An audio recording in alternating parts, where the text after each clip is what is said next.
தலைவர் தளபதி அவர்களால் நேற்று கிருஷ்ணகிரி கிழக்கு மாவட்ட செயலாளராக பர்கூர் சட்டமன்ற தொகுதியோ ஊத்தங்கரை சட்டமன்ற தொகுதியோ கிழக்கில் எப்படி கூறி இந்த சிவப்பும் மஞ்சளும் சிவப்பும் ஆகிய நமது தமிழக வெற்றி கழகத்தின் கொடி தளபதி தளபதி தளபதி சொல்ற உங்களுடைய உறவு இனிமேல் ஒரே கொடிதான் தமிழக வெற்றி கழகம்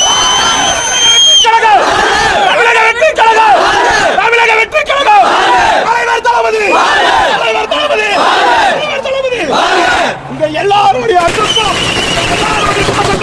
இந்த கிழக்கு மாவட்ட செயலாளராக உங்கள் அனைவருக்கும் வேலை செய்து நன்றி. உங்க ஆதரவுக்கும் இன்னைக்கு மாவட்ட செயலாளராக தேர்ந்தெடுத்து நீ வந்ததுக்கு ரொம்ப சந்தோஷம். எல்லாரையும் உங்க ஒவ்வொருத்தரும் தனித்தனியா சந்திக்கிறேன். இன்னைக்கு ஒரு நாள் இல்ல, உங்க கூட தான் என்னுடைய பயணம், உங்க கூட தான் என்னுடைய வாழ்க்கை. தமிழக வெற்றி கழகத்தை இந்த பர்கூர் மற்றும் ஊத்தங்கரை எவ்வளவு தடை வந்தாலும் தமிழக